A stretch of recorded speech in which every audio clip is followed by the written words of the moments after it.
Yo, welcome back to Mentor Boys, man, the podcast that gives you vibes, culture, and football at its best, man. We're almost at the end of the year, but as you know, the season is starting to kick in. There's so much to look forward to in 2026. We have World Cup, we have, the Champions League especially. We have our own special leagues and seeing where our teams are going. Obviously, this season with new players and new developments, man, it's really exciting. It is exciting. And I think the most exciting thing is that we get to watch Chelsea versus Barca, which is the sole reason we started this channel because, we're respectively Barca fan and a Chelsea fan over Chelsea here. fan to the heart, man. We've gone through some tough times with our teams, especially head-to-head. Some controversial decisions. Oh man, 100%. It's a disgrace. It's a disgrace. Look, it's definitely exciting. I know we're not doing as great as we're expected for our teams to be doing in the league. Mm-hmm. Yeah, that's very true. Around this time, but I feel like we'll catch some momentum. I reckon the team that wins in this game, will definitely get some momentum going towards next year, and I think.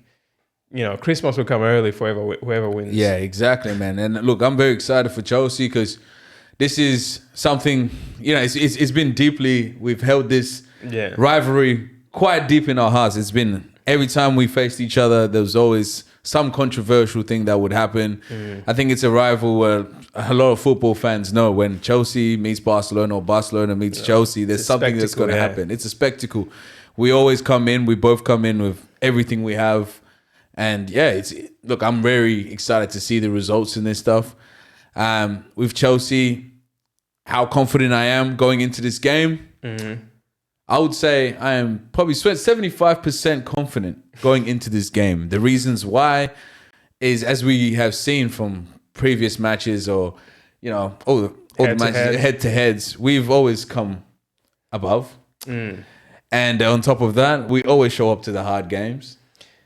I guess the only thing I can give Chelsea is that they're home.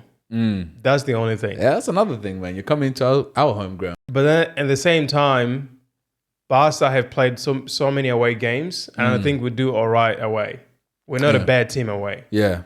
So I'm not nervous at all. But at the same time, I'm at that point where my team, if they lose, I'm not as disappointed because I know that they're nowhere near at the level that they were last season. Yeah. And I kind of give them some grace when they lose, when they draw. It's not the same disappointment that I would have if I knew my team was playing good and then they lose. Yeah. They just, I don't know what's going on, but they're pretty average at this point. And I hope they can pick it up like PSG did last season where they went too good around this time. But when it came to December, January, they just picked it up and they just flew with it. So hopefully that's the case.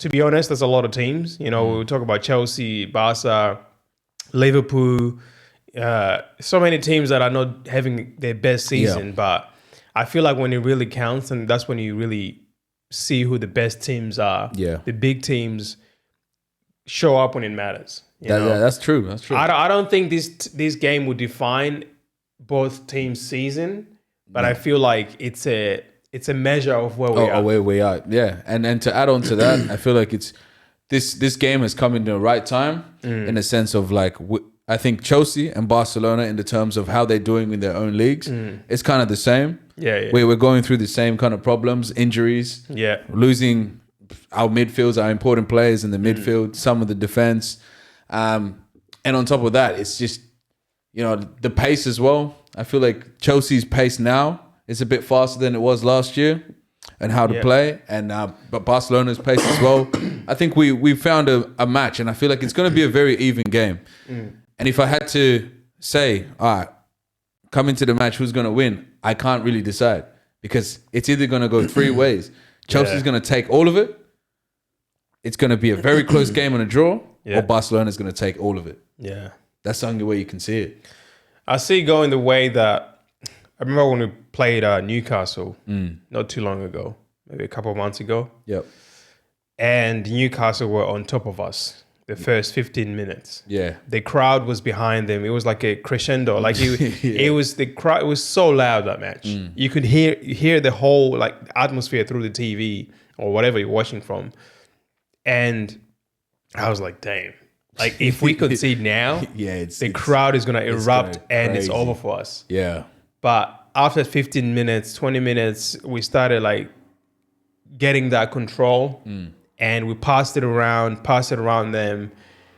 And I don't know when the first goal came. I think it was the second half. So I'm glad we survived that first half. Because then it kind of like deflated the players of Newcastle because they were like, we can't keep doing this for another 45 minutes because we gave everything and we got nothing. And we got no nothing, reward. Yeah. So I feel like if Chelsea come all guns blazing, and they don't get a goal in the first half, then I feel like the energy that they're putting out won't be there anymore because they're not getting rewards. Because sometimes as a player, we're all human. Yeah, like exactly. If you put out everything and you get nothing, you kind of feel a little bit like the adrenaline is not there anymore. Yeah. Because the first 15 minutes you got the adrenaline going, the crowd is behind you, but then now you're like, okay, let's control the game now because if we keep going like this, we'll get tired. And once we get tired, we're going to concede. And you know what? With Chelsea, we have a very short fuse in terms of like, if we come in, we're giving it our all, we know damn sure. And I know a lot of Chelsea fans can relate to this. If we're giving it our all our first half, we know the second half is done. And this is the reason why we've lost a lot of games. Yeah. In terms of the games that we've lost, it's the same reason of us putting everything in the first half, and then coming in the second half thinking, like we didn't get anything, we didn't get what we want. Let's just start to play a little bit thing. And then the other team is like, all right, guns blazing, let's go. And we do tend to give up easy. I don't know if it's because we have a young team and it's a young mindset. We don't have, besides Reece James, we don't really have like the experienced leader who can, just tell the team, all right, let's pace it. Yeah. We're all very just hungry in their own terms and what they want to do. Everyone wants to be a star in the team. Yeah, so, I feel like you got to be smart because, like you said, if you go guns blazing, you put your heart on the line because most of the times when you put your heart on the line, that's when it gets broken. Yeah. So you got to be smart. Play the long game. Yeah. Don't just come hopeless romantic and think that think everything is gonna go your way. Sometimes you gotta play the game. Play the game. Don't be too what's the word I'm looking for? Don't be too obsessed and I guess show your emotions right there and then. Yeah. Play the long game. Yeah. The game is 90 minutes. It takes a second to score a goal. Even if you score the goal in the 90th minute, it's better than scoring the goal. Let's say you put all your energy in the first half, you score a goal. Second half comes, Barca play their game, play you out of energy, and then they find a way to score in the 70th minute. Yep. Now it's 1-1, and Barca still have energy. And guess who's going to have more energy in the last 20 minutes? Barcelona. Yeah, so it's all about knowing to manage your minutes. Yeah. And like you said, Barca have younger players as well, but they have a couple like experienced players that can tell the players like so just slow down the game a bit. Just slow it down, And that's what happens with Newcastle as well. Because Newcastle were just like, they were too emotional. Yeah. The crowd was behind them and it's a big night for them. They're not used to this kind of, atmosphere every season. And they thought, because I think they beat PSG like a couple seasons before, playing like this, they thought, let's just do it again. Yeah. And not finding the goal in the first half, I guess it deflated them. And if Chelsea does that and they don't get a goal in the first half, I'm confident that Barca can come in the second half and do some damage. Yeah. And then look, it's something that we have to be careful with. Yeah. I think our main focus is going into this game should be one, pacing ourselves, not jumping too far, not bringing up, not bringing our whole midfield up. Yeah. Keeping them a bit, back. Yeah. Because organized. Organized. We don't have a strong midfielder right now. I can't say our midfield is the strongest right now. Yeah. Because not having Enzo Fernandez. Injuries, Paul Palmer. We're not having Palmer. It's big. And not having, Colwell was gone for the whole season. Yeah, Pedro Neto as well on the wing is Pedro a big Neto miss. too. Not having subs. Exactly. Your first team might be, all right, but not having the ability to bring on someone to change the game. Yeah. Because I feel like you guys will have all your players that are fit up there, and the team is going to look good. Yeah.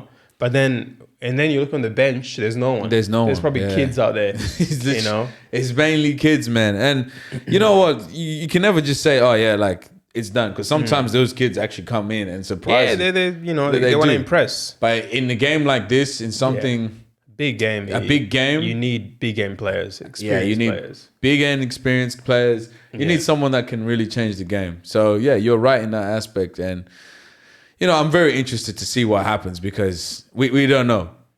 But then again, the game is about what? A week away? Yeah. So from now until then, a lot can change. A lot can change. I think we're both playing a game in the league before the game. Yeah. So injuries can happen. All players can recover in that week. But at the same time, speaking of injuries for Chelsea, Barca has injuries of their own. And I feel like Pedri is the biggest miss for Barca right now. Rafinha, I do miss him because he gives us a different type of energy. He presses from the front. And that gives us, I guess, momentum and energy to go as a collective, because you see a player do that, you're like, well, what am I doing here? Let me help press him. up too, So not having that, I feel like has definitely damaged our high pressing and our high line. Yeah. Because we press with a high line. Yeah. But if you have a high line and you don't press, you get, they find ways. They find ways. There's always gaps in there, because if you give a player time to look up, and your line is literally 5 meters away, and there's like a whole half a field to go. He just knocks it in the other field. May the best man win. Yeah, pretty much. And that's what's been happening in the last few games for Barca, where we're playing this high line, but there's no pressure on the ball. And not having Rafinha, I feel like is one of the main big difference that has caught us out in defense when we can't close the ball. Even if you don't get the ball, at least close it down so they don't find the pass. And that was damaging for Barca, not having Rafinha. But also the other main one is our goalkeeper. Szczesny has been woeful. He was alright last season, but this season losing Joan Garcia, however you want to say it, was very damaging for us as well. Because he was a top keeper, and the first 7 games he did his best. Actually, he did pretty good. But Szczesny coming in, he every shot we get is a goal.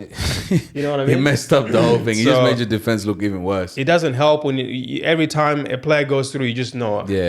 It's a goal. Yeah, man. So, look, I'm pretty sure you guys may have the Garcia come in. Garcia definitely back. I heard he's gonna be back. So which is a good thing. I think it's a major thing for you guys. Especially because like our front line is pretty healthy. So you're gonna have to watch out for João Pedro and Estevan when they start to link and they get that, you know what I mean? Because they're gonna make chances, and that's something I will tell you. They are gonna make chances, but it all depends if the midfield can give them chances as well. We're missing Pedri. De Jong is back. He got a red card in the league, but he's back in the Champions League. We're missing Pedri, Casado. So we're gonna have to go with like Olmo and Fermin Lopez in the middle with Frankie De Jong up front. Yamal, Lewandowski is back. That was another big thing. Because not having a striker that can actually score goals in different ways was also not helping us. I think Rafinha is back, but he won't start. He's been in training, but I don't think he will start. He will be on the bench, and that's a good thing to have on the bench. If one of the players is not performing, you can always look to the bench and see Rafinha there. And you're like, and you're like, at least have some comfort. You know what I mean? It's like, who else are gonna pick? We're missing Koundé, I think, because he's injured. So that's it's a big miss. But we got Garcia there, Balde's there, Araujo. I'm not too confident with him. Our defense is not too many injuries in defense. 1 in midfield, well, 2 in midfield, and up front, we're slowly getting back our players. So Yeah, look, a week from now, a lot could change. A lot could change, man. So, and in saying that, a week from now, what would your prediction be?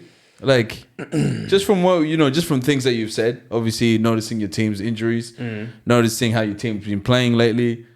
What do you think the outcome will be within this game? Obviously, I want a Barca win. Yeah, but if we were to win, I think it would be like a 3-2.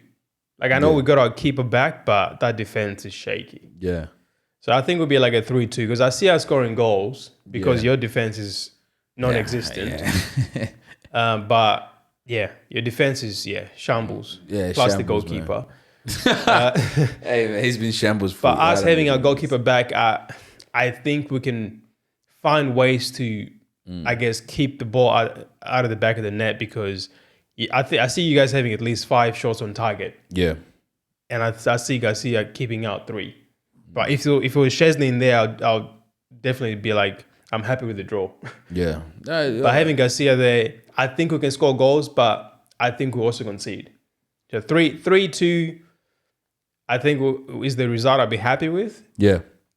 I'm happy with the draw as well, but not really. Like if we can't get a win, I'd rather get a draw.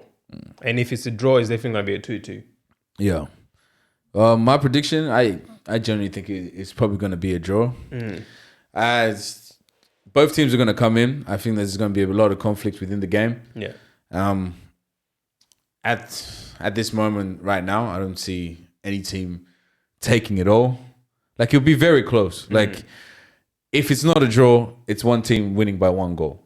And that's it. Yeah. You know what I mean? Yeah. But there is definitely going to be goals in there. So I would say 2-2 as I'll be happy with a 2-2. Yeah. 2-2. But both teams coming in, showing what they have, and then going home. Yeah. That's a 2-2. Yeah.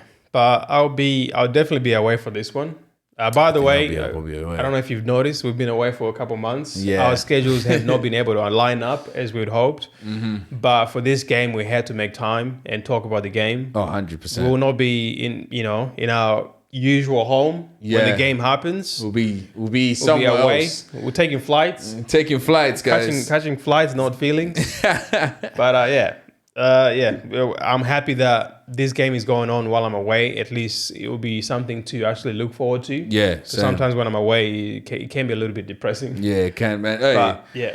Hey, obviously I'll be away too. Well, hopefully that will be away as well. And I think we'll probably be on a FaceTime call. Yeah. Of some sort and discuss the game as we watch it. But it's going to be very exciting. I think it's 26th of November. Yeah. Stamford Bridge, Chelsea against Barcelona. What is it? Round 8. Speaking of Stamford Bridge, Barca have confirmed we'll be back at the Camp Nou. Hey. Our next game, which is on the 22nd, is at the Camp Nou. Oh, look at that. Finally back. You guys are back. Hopefully we start picking up results because we haven't been home in the last 2 seasons. Damn. And that has been a little bit damaging. It's broken your heart. But yeah, being back at home will be very exciting to see. Oh, beautiful. Yeah. Our next game is at home and then Stamford Bridge. And then they're going to come to my house and see how they go. Anyways, guys, don't forget to subscribe and like the video if you think we had some really good points. If you're a Barca fan, like the video. If you're a Chelsea fan, love the comment. Comment and share the video. Don't forget to tell us your predictions as we go into this game. It's a week away. So, yeah, you have plenty of time to comment, watch the video, review it, VAR, whatever you want to do. But, yeah. We'll catch you in the next one. Hopefully, we can talk about the post-game when we get back.